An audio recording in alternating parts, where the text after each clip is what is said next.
Hi, everyone. I'm Mortellus, author of Do I Have to Wear Black? And the upcoming The Bones Fall in a Spiral, which comes out October 8th. It's truly humbling to be speaking to so many of you today, and I want to thank you all for taking time out of your day to be here with me and watch me awkwardly not know where to look on the screen at any point in time. I wanted to offer a big thanks to my interpreter, Kristen LaPlante, who is providing ASL interpretation, and to DeafCan for connecting us today. Today I'm going to be sharing a bit with you about the Deities of Death. Ordinarily, I would have some slides out, but I've foregone them today to give emphasis to the interpreter, who was so gracious as to join me last minute so we could make this presentation a little more accessible. Today's topic is one that's really dear to me. I've always had a close relationship with death, both personally and professionally, in addition to being a practicing necromancer and third-degree Gardnerian Wiccan priestess. I'm a mortician, medium, and author, and a survivor of medical death, known as the Lazarus Phenomenon. It's a lot, I know. The Lazarus Phenomenon is a little bit different from a near-death experience. It's defined as being declared dead and spontaneously reviving afterward. As a society, we've experienced a lot of death in recent years, from the COVID-19 pandemic to gun violence. It seems that death is around us all the time, and as a result, many of you may be seeking to incorporate death into your personal practice as a matter of balance. So just sort of quickly before we get into the meat of things, I wanted to note that I made a little project for all of you to take away today, which I really hope that you'll give a try to and tag me in online. You can take this home as a downloadable. And there's some question prompts in there for creating your own deity of death and your own realm in the underworld. For anyone who's played tabletop role-playing games or anything like that, you're familiar with world building, so this is a kind of exercise I like to incorporate into my magic as well. So, much like life, creation, or fertility aspects of magic that you probably hear about all the time, death is a really big part of living. It's one of those big mysteries that affects all of us.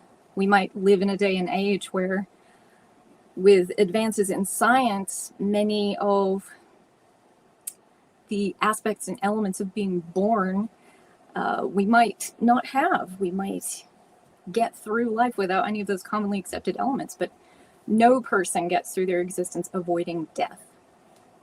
Death comes for everyone. And while as modern humans we tend to talk about death in sort of a rational and scientific manner, for our ancestors, death was always close at hand. War, hunger, disease, all of these claimed more than their fair share of life taken before its time. And in seeking clarity and comfort, humankind assigned deities to look over their dead and their afterlife. Death was a natural part of a spiritual experience that was rich with mythology, celebrating not only the origins of life, creation myths, but mortality. This allowed them to answer big questions like, why are we here? Why do we die? What happens to our souls after life? What even is a soul? These worldviews or cosmovisions were ways of viewing the world and understanding the universe. I really love that word, cosmovision. We don't use it very much in place of worldview, but I think it sounds like one of those conspiracy theory words, like you're one of those wacky people with strange ideas about whether or not squirrels exist or something. It's my cosmovision. Today we're mostly looking at Greek deities within that pantheon. It would take far more time than we have today to speak about the many deities of death that our world has to offer, but we're going to focus on just a handful from a single pantheon, and that'll give us lots of time at the end for question and answer. Not all, but a great deal of my own necromantic practice is sort of Greek in origin, so this was a tidy starting place for me. I agree with Kai, birds are not real. Just me. For the Greeks, the afterlife was influenced by the popular thinkers of the day or philosophers. They were kind of the social media influencers of ancient Greece. For example, in the Phaedo, Plato speaks to plateaus of the afterlife, with a person's goodness influencing or marking their place in the underworld. This reward might be something equivalent to a better zip code, in a manner of speaking. Of course, there's no heaven in Greek myth, just a sort of better or worse place to live. This sort of tracks with my own death experience, in which I experienced the underworld as a place filled with places. Not like visiting America, you have a variety of states within it. The underworld has a variety of places within it as well. In this worldview, someone's afterlife would be really dependent on how they were remembered by their friends and their loved ones. In many ancient cultures, grief, mourning, remembrance, all of those acts for the living in regard to death had a really outsized role on what happened to the dead, and therefore it was a really big part of day-to-day life. It was considered very important to remember the dead fondly, and ancestor worship was a big part of a person's home and life. So, within the Greek pantheon, many chthonic aspects of deities were... Trying to find words. Isn't that terrible when you're lost for the thing you're looking for? Most deities had a chthonic aspect, if not all. Chthonic meant of the earth. It was associated with the underworld generally. And while we think of deities like Demeter, the first on my list, as being deities associated with agriculture and life and growth, Demeter had a very large role in death and burial practices in ancient Greece. Demeter is the mother of Persephone and is also known as the Dark Mother. They're also the sibling of Hades. So Hades is Persephone's uncle. It's very banjos playing, I think, probably. But when Persephone is kidnapped by Hades, Demeter is said to have caused all the world's crops to die as a result of their grief. In fact, it was such a tragedy that the other deities had to petition Hades to return Persephone to the land of the living. Of course, we all know the story of Persephone having a nice tempting snack in the underworld, which equated to how long they had to remain there in their bargain.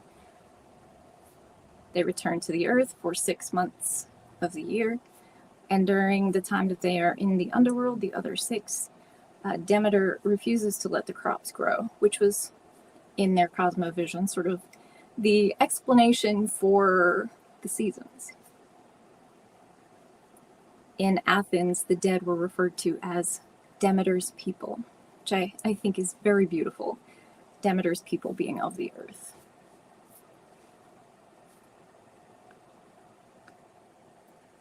Of course, it's very hard to think of the Greek afterlife at all without thinking of the ruler of death themselves, Hades. Sibling to Zeus and Poseidon, each had a really important realm to rule over. While Hades is thought of as the god of death, that title actually belongs to Thanatos. Hades is a ruler of the dead, king of the dead, and of all the underworld. For anyone who's seen that fantastic Disney Hercules movie, sort of a fun interpretation of Hades, they get one thing really right. Hades seemingly perceives their role as king of the underworld as a punishment, as a curse, something they want to get away from. Hades does rule the underworld with Persephone at their side, and is not often swayed by grief or sorrow, though they do often delegate punitive actions to other beings in the underworld. Some of those punitive, doling out the timeouts deities would be the Furies. Furies are deities of revenge and death, and they're sort of like a personified or sentient curse in a way, which is kind of an interesting way to think of a figure. They aid Hades in the underworld, and many believe them to have originated as ghosts of those who died as a result of violent crime. After that, they were lifted up to the role of deities of vengeance. We have Alecto, deity of anger, Tisiphone, avenger of murder, and Megara, deity of jealousy. Together they dole out punishment to the dead who in their lives caused harm.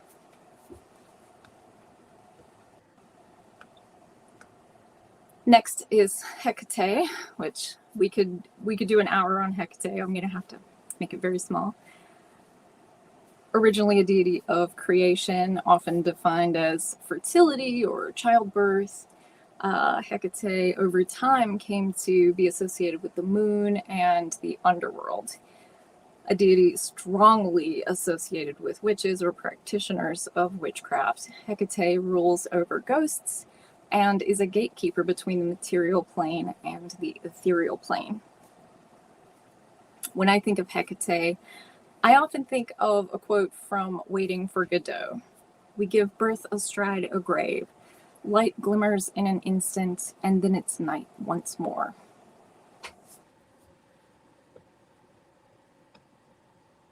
Of course, we have the conductor of the dead in Greek myth, Chiron. Chiron works tirelessly to ferry the dead to their proper place. Their work is not free, however. The dead need a coin, often referred to as Chiron's obol, to pay their way. Those who have no fare might linger for eternity along the riverbank. We think often of 2 coins, one over each eye. It would have been just as acceptable to bury someone with 1 coin placed in the mouth under the tongue. The purpose of 2 coins would be so that you had fare for someone else if you wanted to provide it. You can also use any sort of payment for Chiron. It could be coins, it could be chocolate money, it could be Monopoly money, or anything that is of value to you, like a button from your grandmother's shirt. Something sentimental.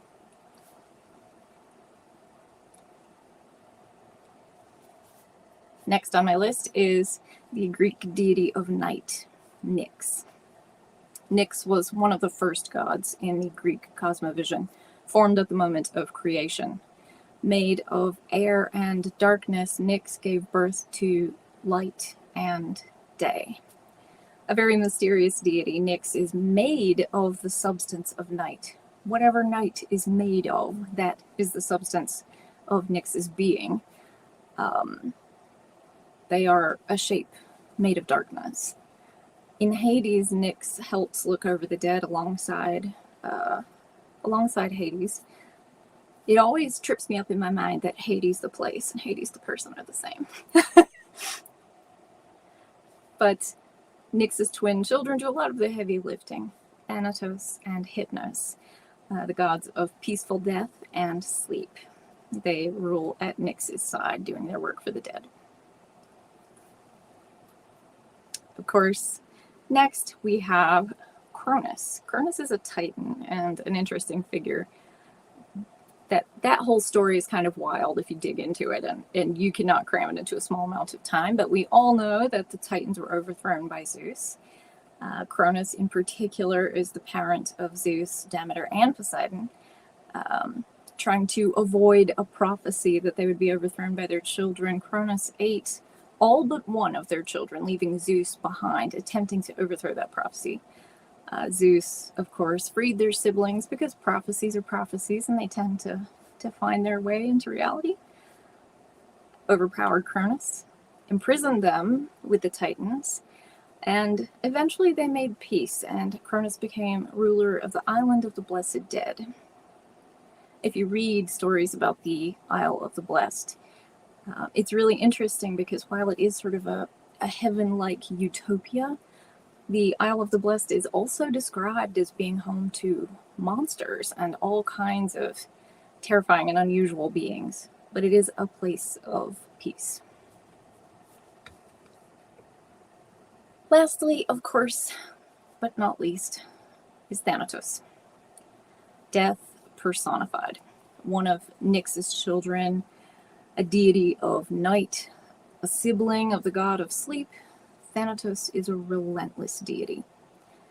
Thanatos keeps order through the understanding that all mortals should one day die. Thanatos is an equalizer. While Heracles and Sisyphus both defeated Thanatos, going on to live and eventually die another day, it is not possible for us humans to defeat death, though we do try. Even still today, the study of death and dying is called thanatology. These deities, of course, are a very narrow sample of the many, many gods and myths that serve to answer the age-old question of what happens when we die. These rites of passing, serving to move the dead from the places of the living to the places of the dead when their time as embodied beings has come to an end. Death is not darkness, it's mercy. And while callous, death does not discriminate. In the immortal words of J.M. Barrie, author of Peter Pan, death is just another adventure. Now, while we focused on the Greek deities of death today, I wanted to take just the briefest moment to talk about a Roman deity of death, Mors. Mors is the primary deity that I myself work with as an embodiment of death. And while we look at Mors today as a masculine figure, I always love reminding people that Mors is a feminine figure. The language, the very grammar of their name tells us that they are feminine, though it did become popular at a time to sort of repackage the deities that were given important purviews as masculine figures. The statuary that we have today is all masculine, but we know that that is not truly a picture of who they were.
So I can't see any of you, but you can see and hear me. How very strange. I'll never understand these live streaming programs sometimes, but I'm here to answer questions if anybody has them.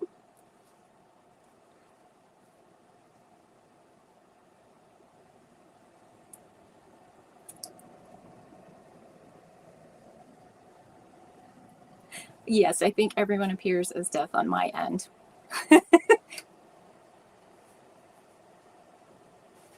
I'm just sort of looking back through to see if there were any particular questions. Let's see.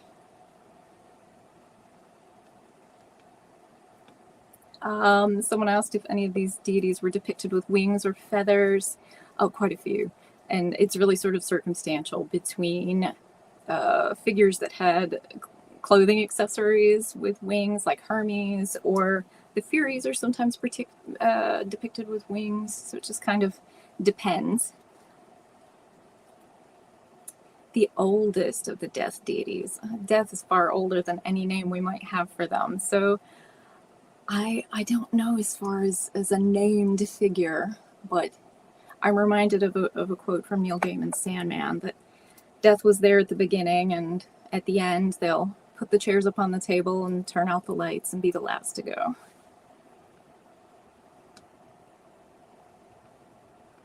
Have I been present when someone has passed? Yes. I've been volunteering for hospice care for, oh gosh, since 2001, so far longer than I'd like to admit. I'm aging myself. So I have done a lot of Night's Watch and been sitting with individuals when they died. And my thanks and condolences to everyone's sharing their stories in the chat.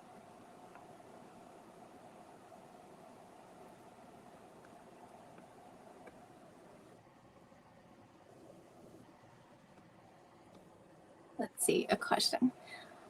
Was I a student of death before my Lazarus experience? I was 5 years old when that happened, so I can't say that I was. I do tell the story, however, in my first book, Do I Have to Wear Black? So you can read about it and kind of what it meant to me and what I experienced. Janine, I hope I answered that question. Brandy, is Isis a death goddess? Yes. Is it their primary purview? No. I think all deities have some association to death in some way, just in the same way that all people have an association with death. We all have those connections, whether we want them or not.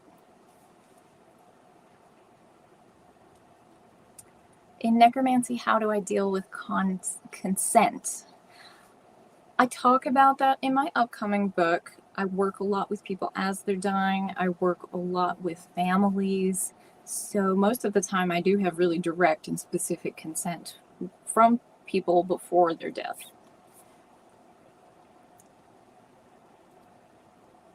What deity of death should you start with if death scares you?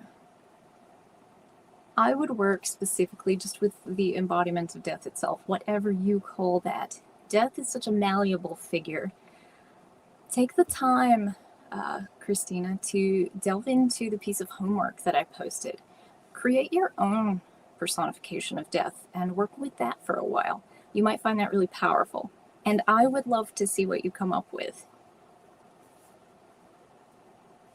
What is my favorite death deity? I work with Moors, I work with Anubis, I work with the Morrigan.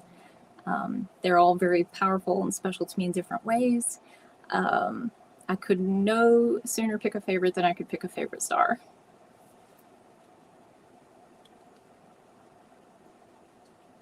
How to make friends with death. Death is already your friend. There's no work to do there. Do I have an ancestor I'm in touch with who's crossed the veil? Oh gosh. I come from one of those unfortunate circumstances where most of my blood relatives are not very nice people, so I don't do a lot of work with them in particular.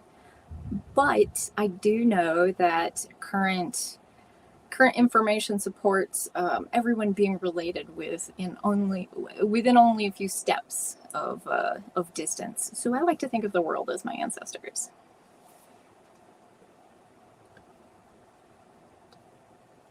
Thoughts on psychopomps such as Hermes or Apollo? That'd be a really big topic, but write me an email about it.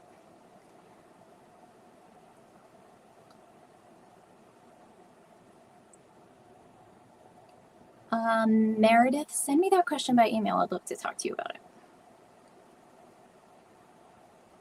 Jen is asking if I would talk a little bit more about my Lazarus experience.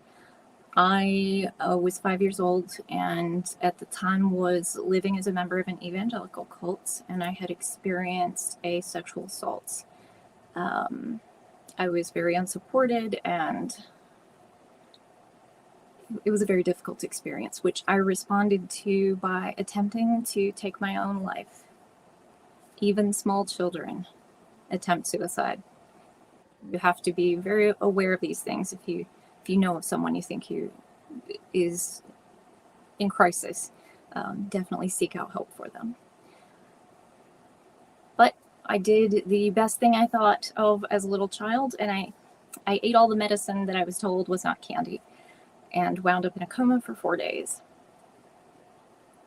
At the end of that 4 days, flatlined, there was an attempt to resuscitate me for about a period of 20 minutes, which is standard.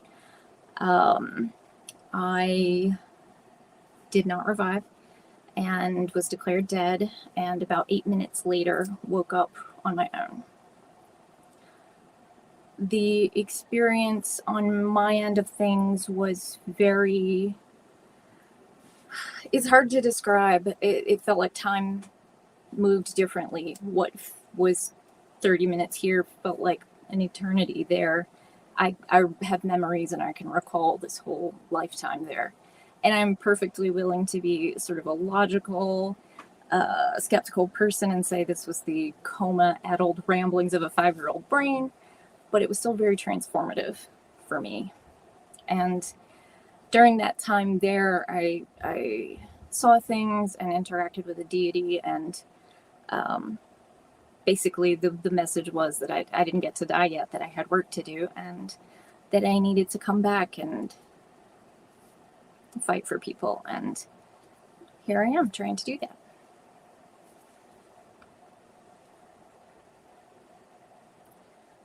To Eowyn, yes, I do think that a big part of our relationship with waste and brokenness is also related to our feelings about mortality. I talk about that quite a lot, actually.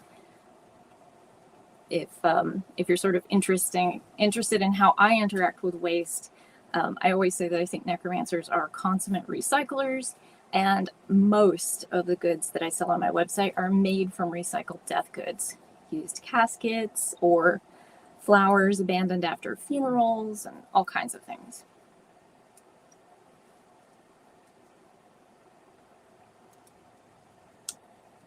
Let's see. Kind of looking through to see if there are other questions. I know I'm missing a lot of stuff. I hope all of you will reach out to me online. I'd be delighted to chat with you.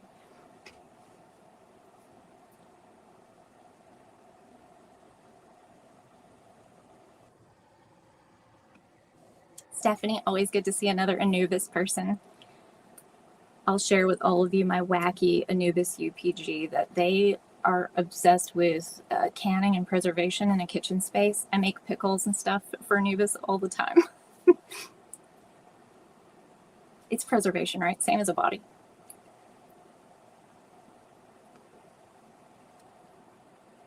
Let's see. I'm trying so hard to kind of scroll through.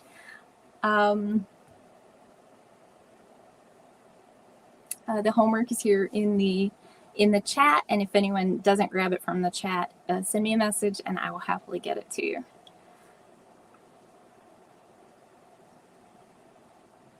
Have you felt a connection to an ancestor you've never met? Yes.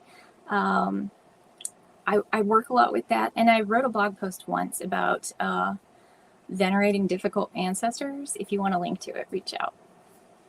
Thank you, Amanda. I'm glad I'm here with all of you as well. And I'm humbled that all of you would take the time to listen to what I had to say today.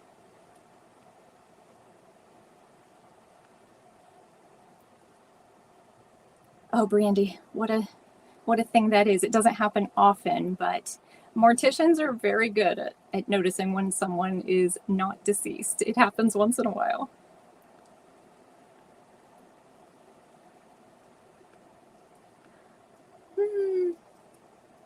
Ava, I'm so glad you did take the time to stay, even if you weren't sure. Moon, what makes a person a necromancer? I think that everyone, in one way or another, is practicing necromancy. We all work with death, even if we don't think we do. I bet even our lovely interpreter, who was new to this topic, works with necromancy. They probably have a photograph of a deceased relative. We all say things like, oh, Grandma, if you could see me now. We talk to the dead all the time. We're constantly working with the dead in really specific and unique ways. We just don't think of calling it that word.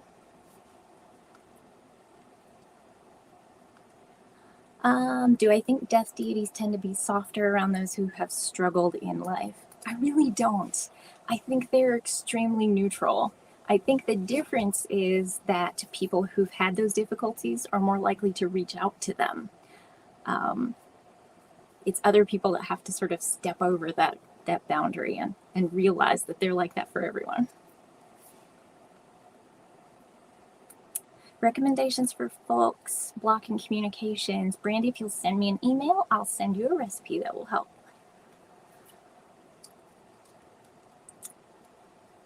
Cyan's religious trauma, absolutely.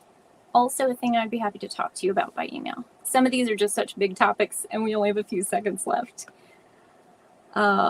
We are getting to the end. One more question if anybody wants to pop one in.